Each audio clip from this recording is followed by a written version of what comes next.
Hey guys, this is Allison from Allykatkreations. How are you?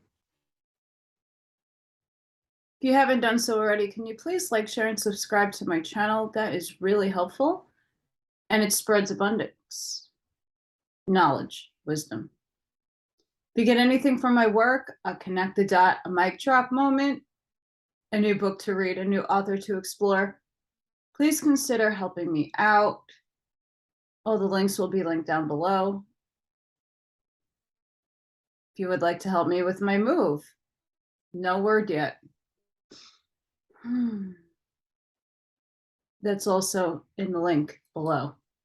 And I thank you to all of those who have helped me and continuously help me. It's very appreciated. Thank you. The Hermit's Journey, Episode 3. Thus Spoke Zarathustra. Like I said in the past episodes, this book has gotten me through very, very hard times.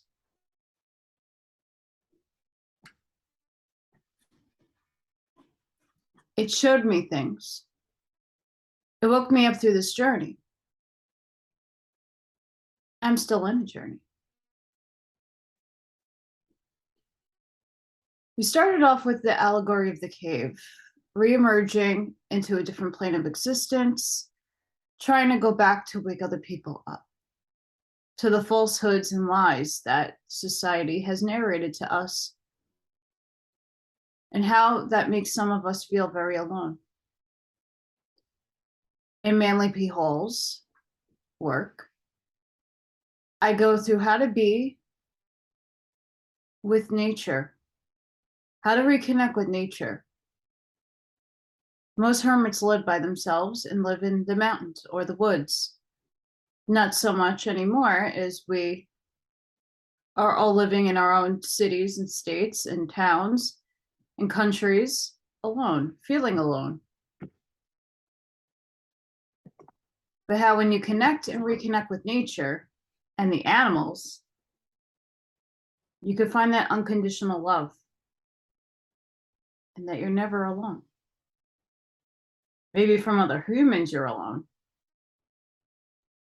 And even if you don't have animals, you can always go and find them in nature. Say hi, Miss Morgan Cat.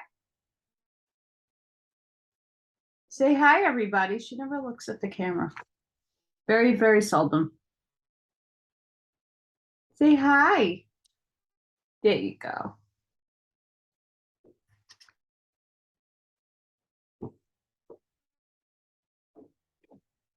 I'll read that in a second.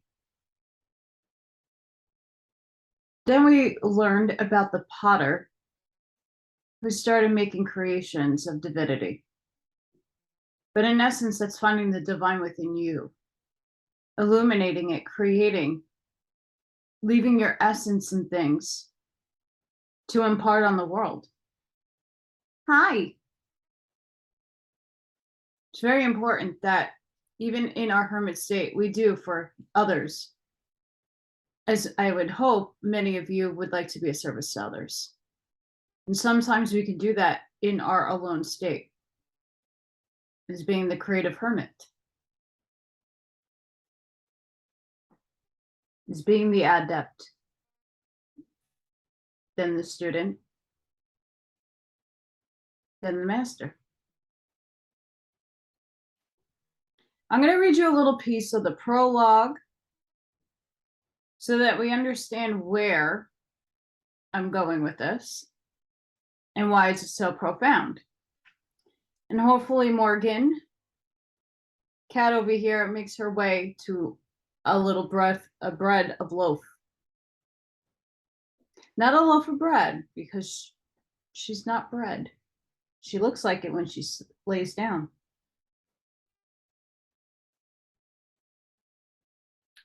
The prologue. When Zarathustra was 30 years old, he left his home and the lake of his home and went into the mountains. Here he enjoyed his spirit and his solitude. And for 10 years did he not tire of it. But at last a change came over his heart, and one morning he rose with the dawn, stepped before the sun, and spoke to it thus, quote, "You great star, what would your happiness be had you not those for whom you shine?" End quote. For 10 years, you have climbed to my cave. You would have tired of your light and of your journey had it not been for me and my eagle and my serpent.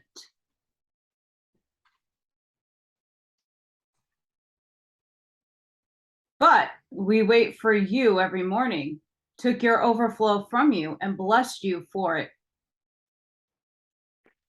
Can you lay down?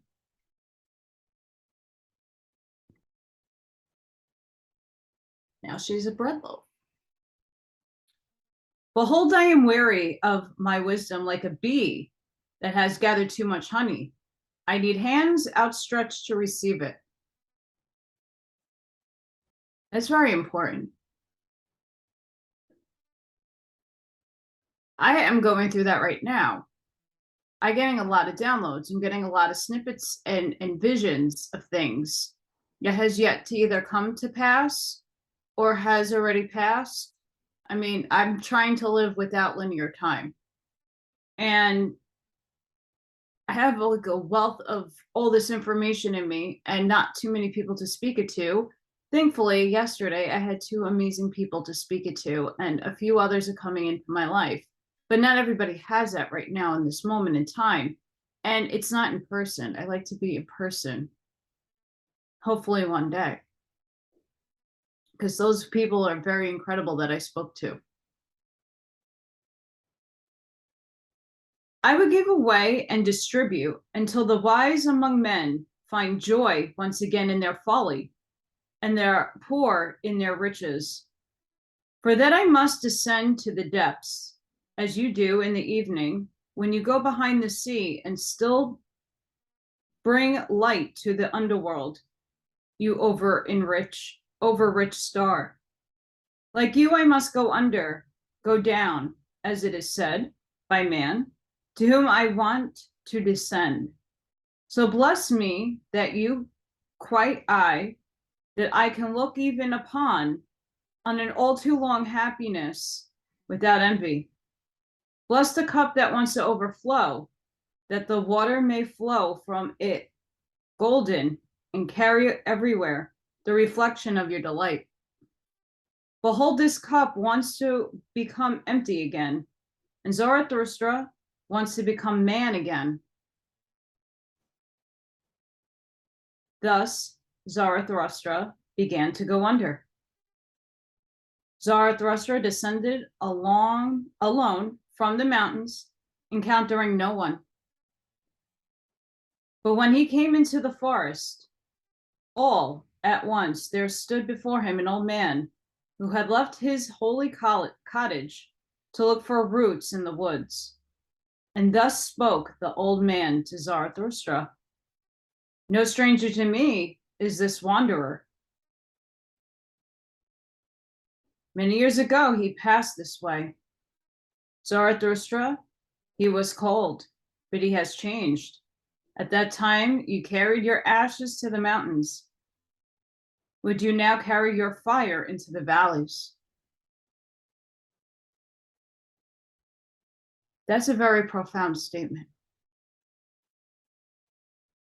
You carried your ashes to the mountains. And you carried your fire to the valleys.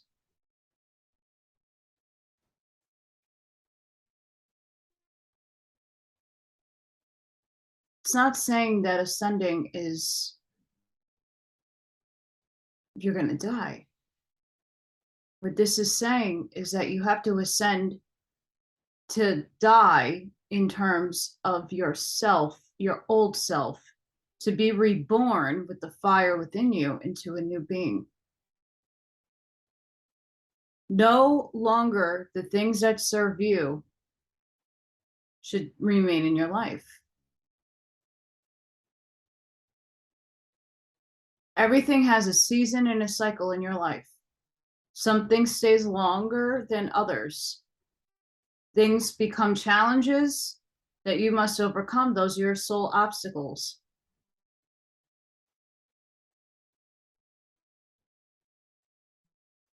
Sometimes relationships are just that. Booty, cuddles, wisdom, and they're gone. They serve their purpose. Everybody serves a purpose in your life, whether it's the minute smile you give on the corner of the street, to the encounter you had at the coffee shop. They all serve a purpose in your life, big and small. So sometimes we have to go ascend to die our old selves in order for our rebirth to happen when we come back down. So just like coming out of the cave, we're ascending up and we're being reborn into a new truth. We're seeing the truth and we're seeing reality for what it really is. Because Toto kind of revealed what was behind that screen. And we now see things without the veil. We see things without the fog. Things have lifted. And you're going to rebirth yourself because you're now wiser, stronger, and understanding of the conditions of the world. So when you go up, you bring in your ashes to lay them to rest. And when you come back down to humanity, you're lighting the fire within to spread that truth.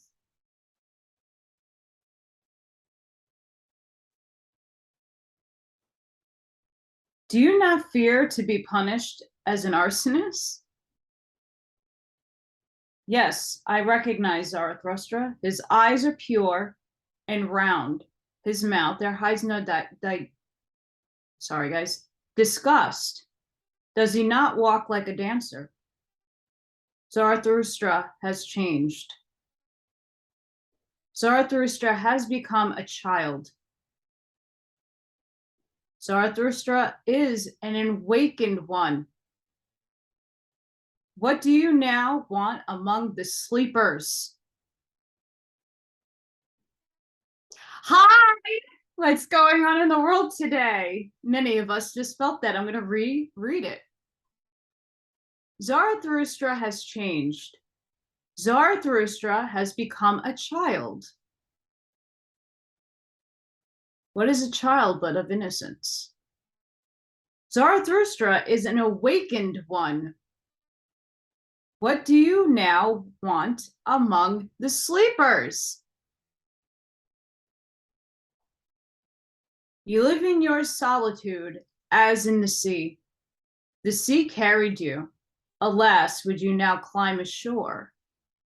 Alas, would you again drag your own body? Do you have the will to do so?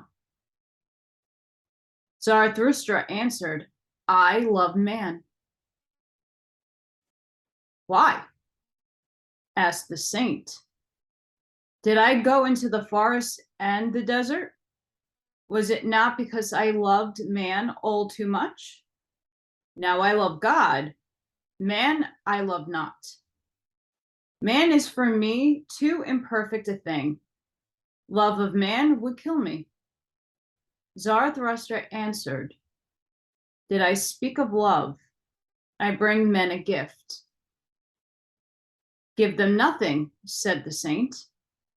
Rather take part of their load and help them to bear it. That will be best for them, if only it does you good. And if you want to give them something, give no more than alms, and let them beg for that. No, answered Zarathustra, I give no alms, for that I am not poor enough. The saint laughed at Zarathustra and spoke thus, then see to it that they accept your treasures. They are suspicious of hermits, and do not believe that we come with gifts. What's happening in our paradigm right now? Really? There's a bunch of us in hermitdom.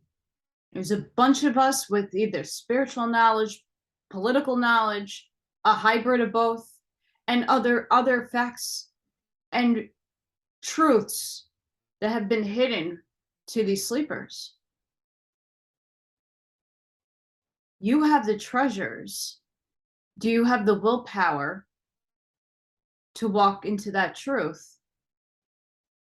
And more people are coming out of their cave. More and more people are re-emerging into this world, and they're sharing their knowledge of what they know.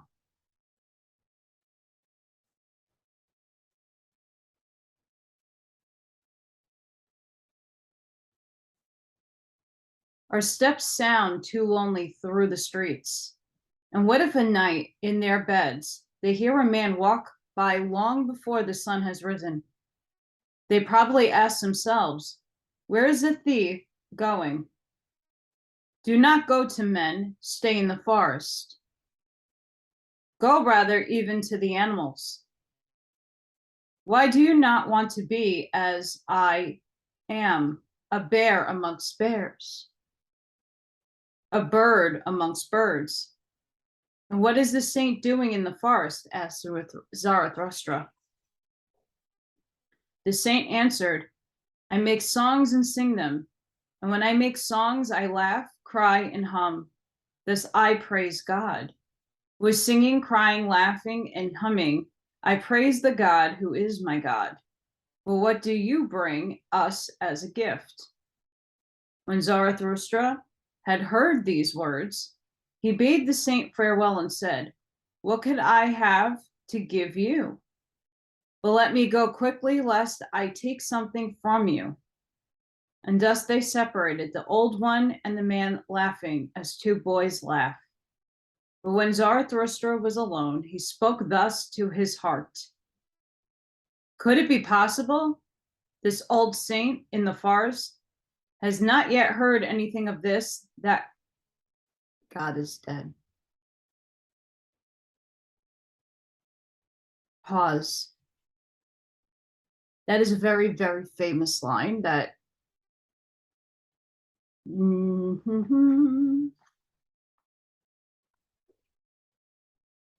spoke, quoted, very famous.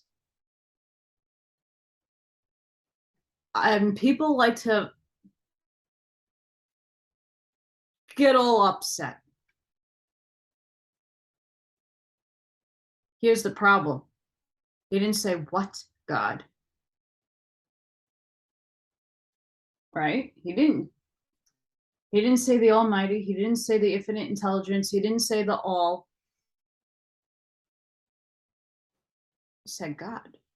But which one? It's a lot of gods. So don't get upset and don't get overtaken by that one statement.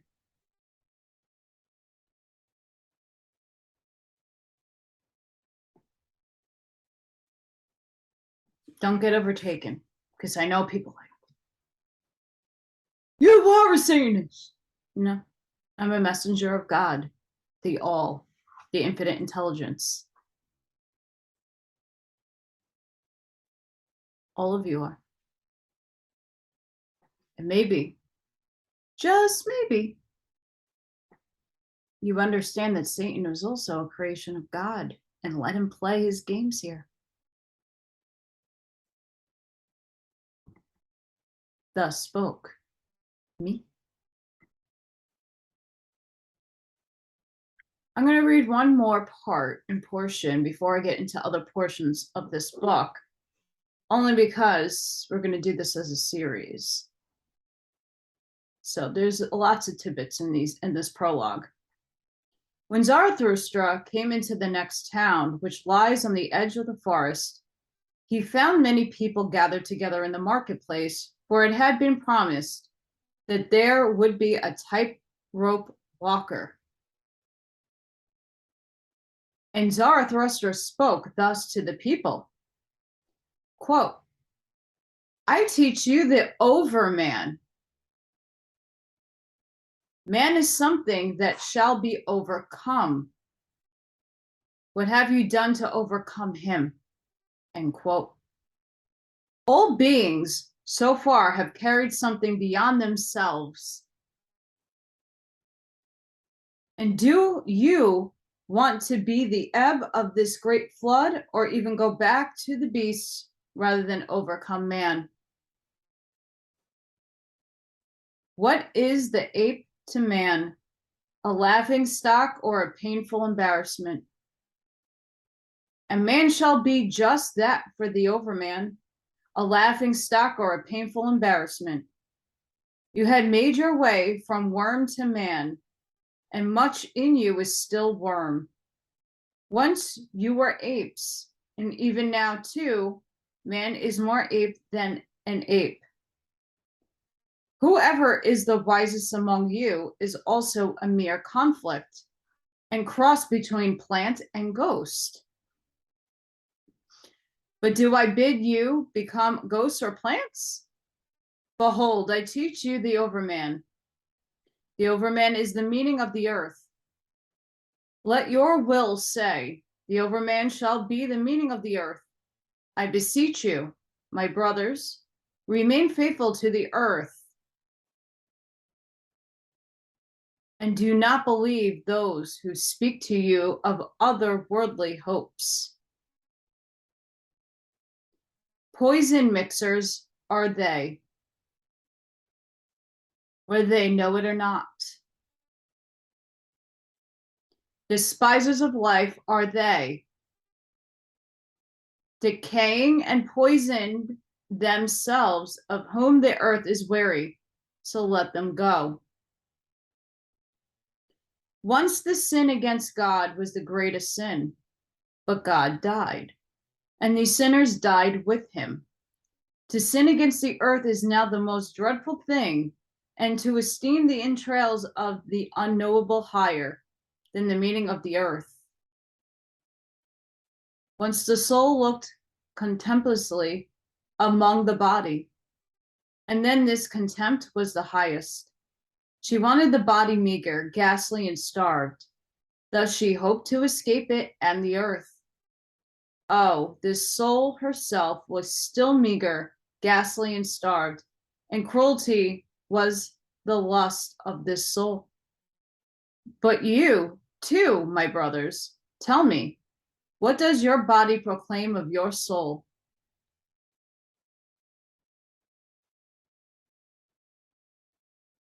That's a strong statement.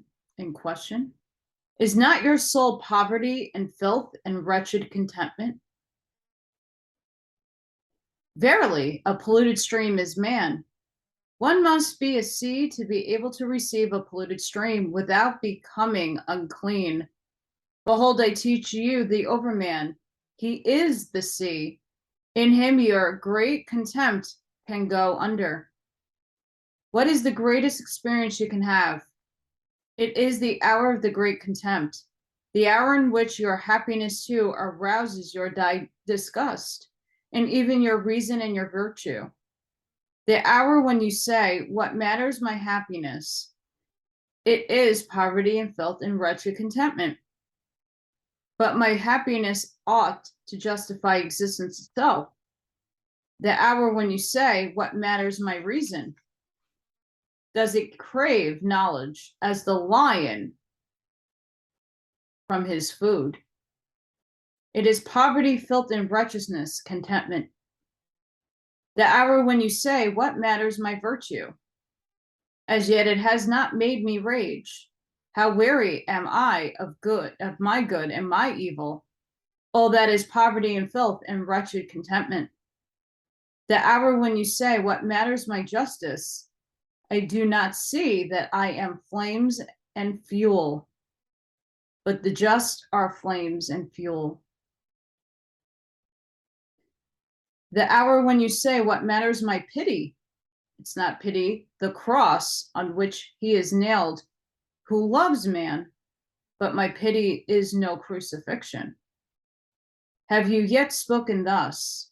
Have you yet cried thus? Oh, that I might have heard you cry thus. Not your sin, not your sin, but your thrift cries to heaven. Your meanness, even your sin cries to heaven. Where is the lightning to lick you with its tongue? Whether is the frenzy which you should be inoculated. Behold, I teach you the overman. He is the lightning. He is this frenzy. When Zarathustra had spoken thus, one of the people cried out, now we have heard enough from the tightrope walker. Now let us see him too. And all the people laughed at Zarathustra. But the tightrope walker, believing that the word concerned him, began his performance.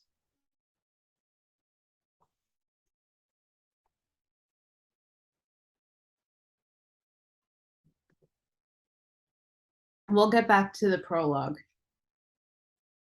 Zarathustra's speeches on the three metamorphoses. Of three metamorphoses of the spirit, I tell you how the spirit becomes a camel, and the camel a lion, and the lion finally a child.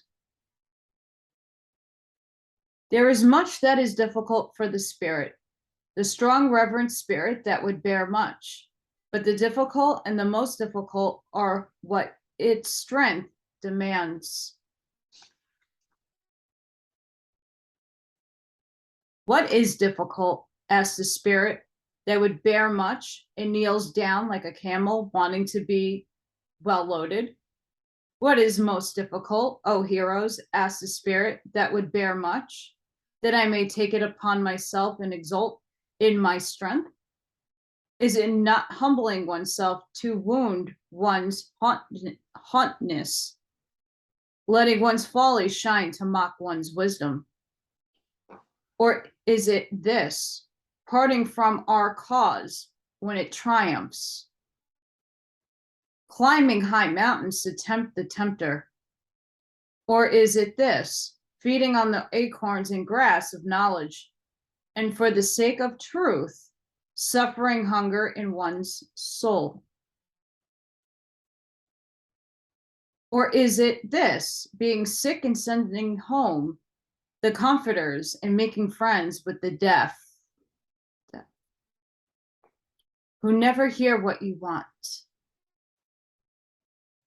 Or is it this, stepping into filthy waters when they are the waters of truth, and not repulsing cold frogs and hot toads? Keck. Or it is this, loving those who despise us and offering a hand to the ghost that would frighten us. That's a lot of what we're going to be facing very soon. Emerging out of our cave, climbing down the mountain, grounded with nature, with all this wisdom, and imparting our truth upon the masses. And yet our responses, even in the current day, isn't exactly okay. But are we going to be the lion? In the loneliest desert, however, the second metamorphosis occurs. Oh, I skipped a part. Sorry, guys. Or is it this, loving those who despise us, right? Offering a hand to the ghost that would frighten us. Is the ghost really there? All these most difficult things, the spirit that would bear much takes upon itself. Like the camel that, burdened, speeds into the desert, thus the spirit speeds into the desert. In the loneliest desert, however, the second metamorphosis occurs. Here the spirit becomes a lion who would conquer his freedom and be master in his own desert. That's what a lot of us are seeking right now. Here he seeks out his last master. He wants to fight him and his last god. For ultimate victory, he wants to fight with the great dragon. Who is the great dragon? Whom the spirit will no longer call Lord and God? Thou shalt is the name of the great dragon, but the spirit of the lion says, I will. Thou shalt lies in his way, sparkling like gold, an animal covered with scales. On every scale shines a golden thou shalt. Values, thousands of years old, shine on these scales, and thus speaks the mightiest of all dragons. All value of all things shines on me. All value has long been created, and I am all created value. Verily, there shall be no more I will. Thus speaks the dragon. My brothers, why is there a need in the spirit for the lion? Why is not the beast a burden which renounces and is reverent enough to create new values that even the lion cannot do, but the creation of freedom for oneself for new creation that is within the power of the lion? And that's what we're all embarking on right now, that journey, rebirthing ourselves, re-emerging better, stronger, with conviction and strength. The creation of freedom for oneself and a sacred no, even to duty. For that, my brothers, the lion is needed. To assume the right to new values, that is the utmost terrifying assumption for a reverent spirit that would bear much. Verily, to him, it is praying. Praying is in hunting, and a matter for a beast of prey. He once loved thou shalt as most sacred. Now he must find illusion and caprice, even in the most sacred, that freedom from his love may become his prey. The lion is needed for such prey. But say, my brothers, what can the child do that even the lion could not do? Why must a praying lion still become a child?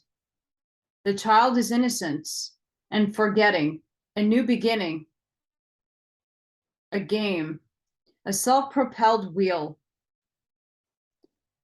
a first moment, a sacred yes. For the game of creation, my brothers, a sacred yes is needed. The spirit now wills his own will, and he who had been lost to the world now conquers his own world. Are you conquering yours? Are you getting out of the fears? Are you getting out of the illusions? Are you becoming what you're supposed to be? Are you remembering who you are in totality? Are you coming to those realizations as you sit in isolation? And a lot of people can't do that.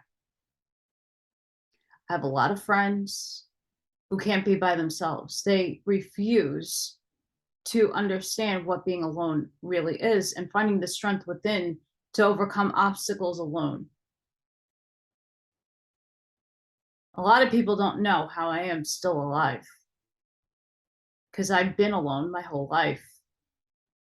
I've had to do on my own, think on my own, because my parents only gave me certain tools, but not all of them.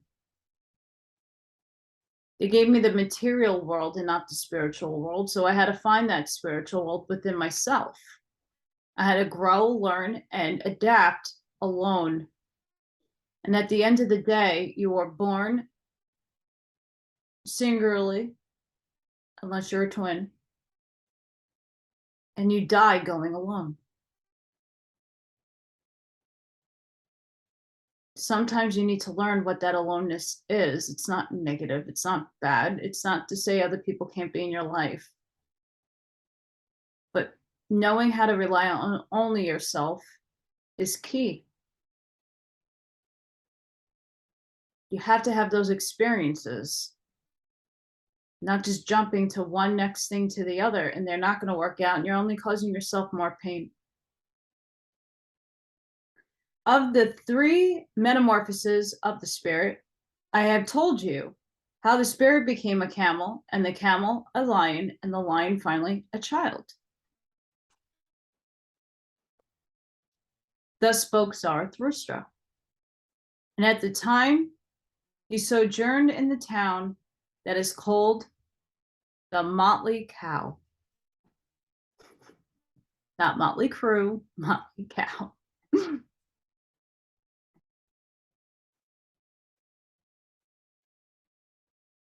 This is a little bit about on the three metamorphoses. To become more than an all too human animal, man must become a creator. But this involves a break with previous norms with his works. Beethoven, for example, creates new norms with his works. Yet this break is constructive only when accomplished not by previously subjected himself to the discipline of tradition. One who wants to make things easy for himself. First comes the beast of burden, then the defiant lion, then creation. Parting from our cause when it triumphs. It's about breaking the cycles.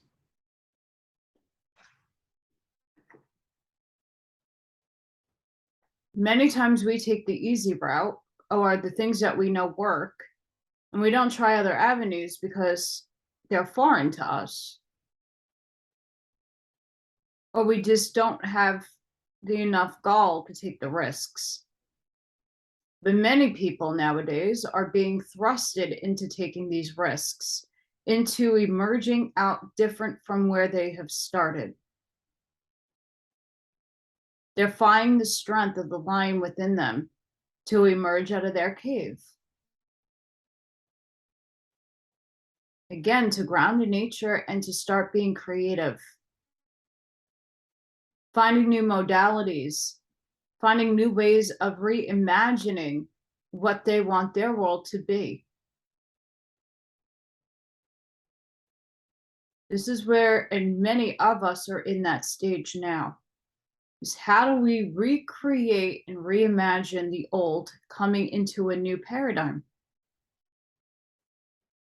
As people who are in isolation, who are alone, you have a lot of time to sit and think. Even if you do work, you're by yourself. You don't have conversations with other people as often as you would like. What are the conversations going on up here? How do you want your world to shape and look? How can you bring that into manifestation? Well, you have to put action into motion. And sometimes those actions are something new that might fear you or scare you. But if you don't try, you don't know if you'll succeed. Many people are in this stage right now, being rebirthed, going through their shadow self, healing traumas. It's not easy. Again, I had to let everything go. I had to let everything go. And even though I'm still here in the physical, still surrounded by my past, eventually I'm going to reemerge into a new future that's going to look very different from what I have lived my entire life. I'm embracing it. I'm not afraid of it.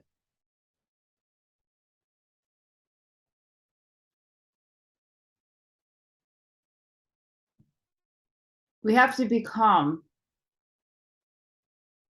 the over self, the overman, not the ubermensch. We have to take what we're given and make something good out of it. Whatever that is that comes into your modality. I'm going to read one more part. It's short. And I'll end it here. On the teachers of virtue. A sage was praised to Zarathustra for knowing how to speak well of sleep and of virtue. He was said to be honored and rewarded highly for this, and all the youths were said to be sitting at his feet. To him Zarathustra went, and he sat at his feet with all the youths, and thus spoke the sage. Honor sleep and be bashful before it, that first of all, and avoid all who sleep badly and stay awake at night. Even the thief is bashful before sleep. He always steals silently through the night. Shameless, however, is the watchman of the night. Shamelessly, he carries his horn. Sleeping is no mean art. For its sake, one must stay awake all day. 10 times a day, you must overcome yourself. That makes you good and tired, and is opium for the soul. 10 times you must reconcile yourself again with yourself, for overcoming is bitterness, and the unreconciled sleep badly. 10 truths a day you must find, else you will still be seeking truth by night, and your soul will remain hungry. 10 times a day you must laugh and be cheerful, else you will be disturbed at night by your stomach, this father of gloom.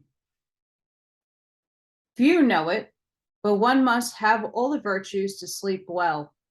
Shall I bear false witness? Shall I commit adultery? Shall I covet my neighbor's maid? All would go ill with good sleep.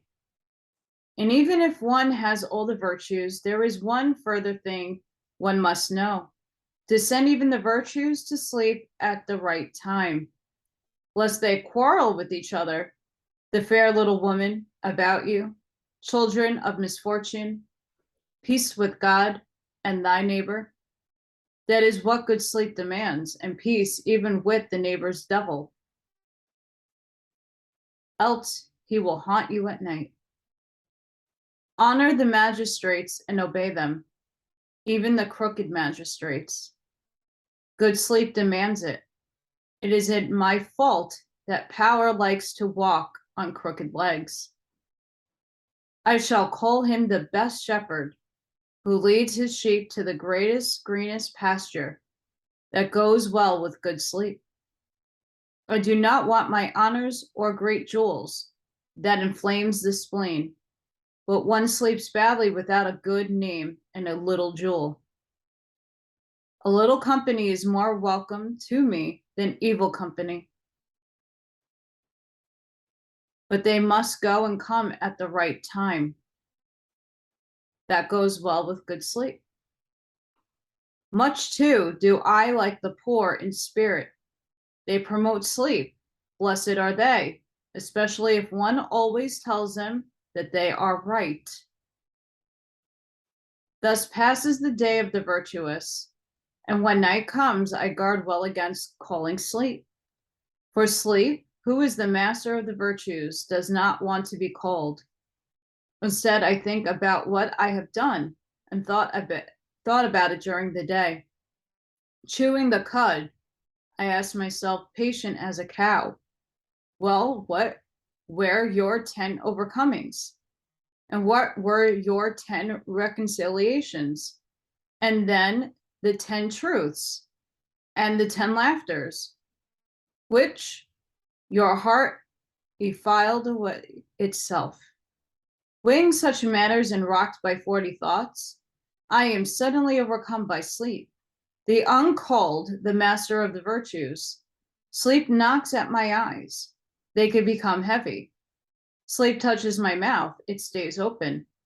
Verily, on soft souls he comes to me, the dearest of thieves, and steals my thoughts.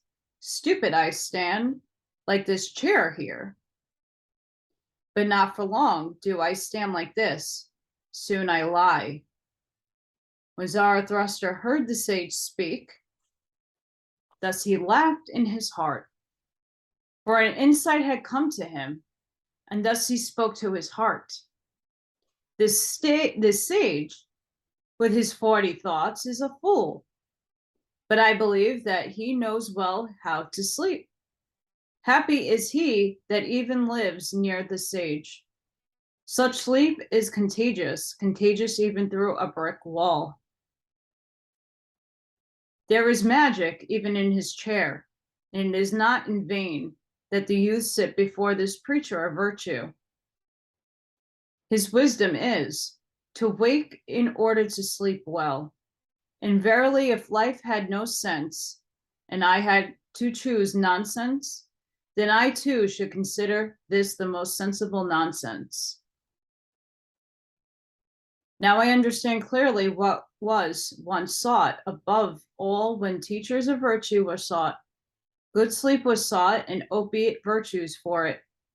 For all those much praises, the sage, who were teachers of virtue, wisdom, was the sleep without dreams. They knew no better meaning of life.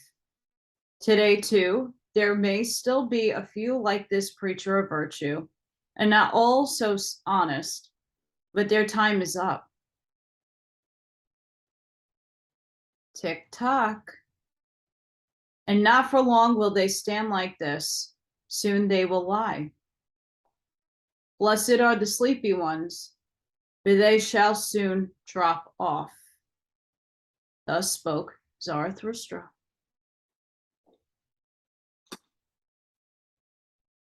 Blessed are the sleepy, for they shall soon drop off.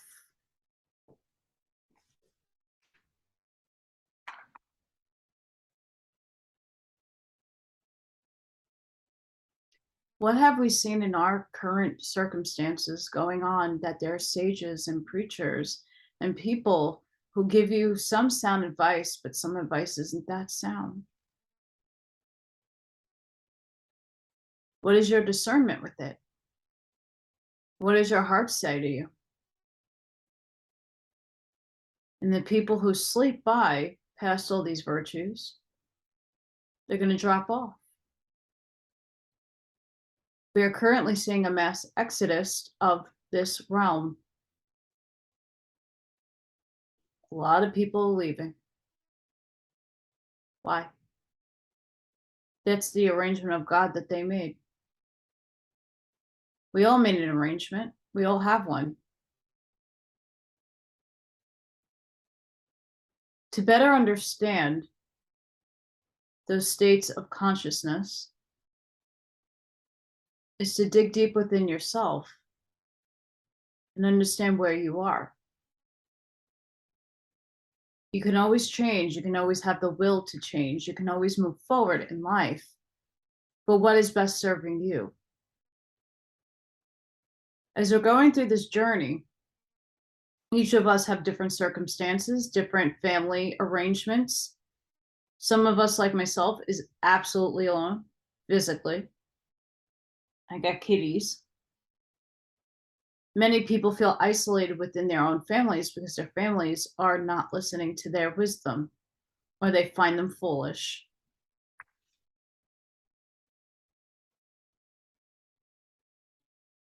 Many people feel alone because some people just don't understand them or comprehend them.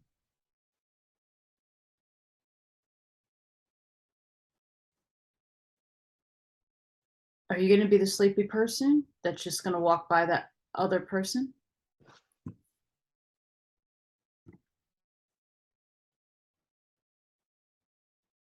Are you going to reach the hand out?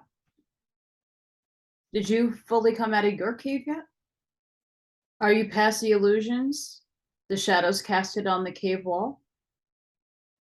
Are you being creative with your thinking? Are you creating art, whatever that may be in your purview?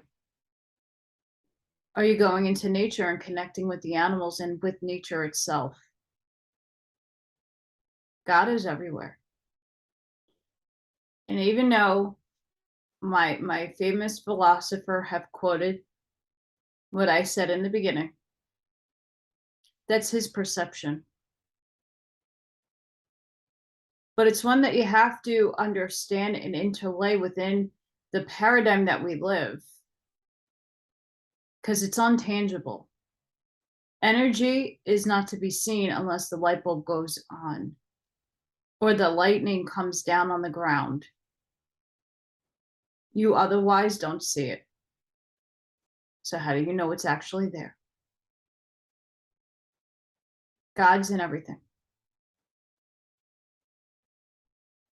And when you start feeling again and going into nature and grounding and becoming one with nature, you can start emerging into society, start creating and seeding your spark of creation. It doesn't need to be an actual making of a human being.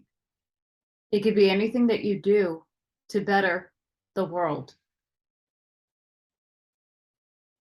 Are you being the lion, emerging into that child of innocence, seeing the world as in a child's perspective?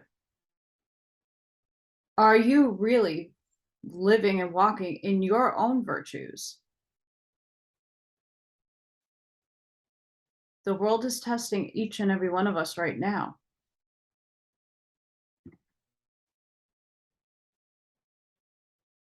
It's up to us to stand tall with our conviction so that we are the mountain that can't be knocked down through this storm.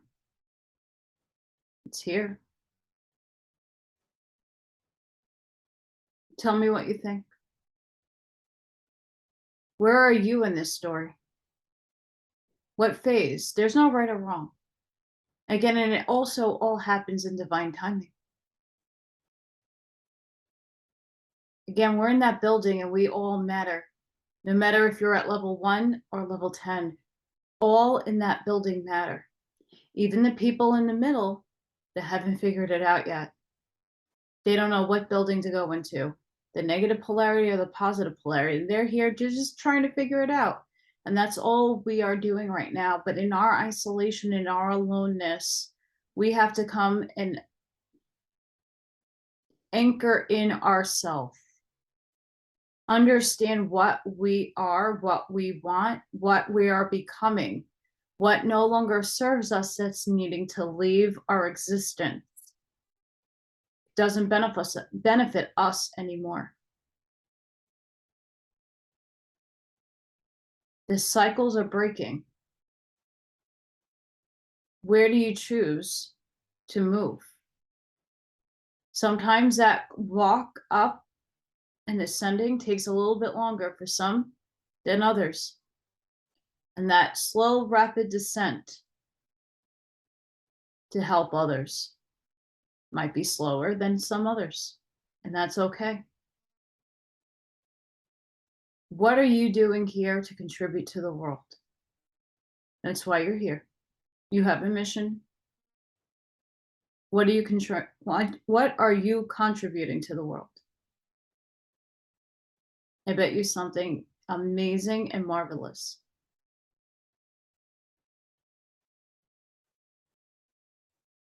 It's very thick and heavy, these words that Nietzsche wrote. But if you take and apply your situation to what he is saying, a lot of it does make sense.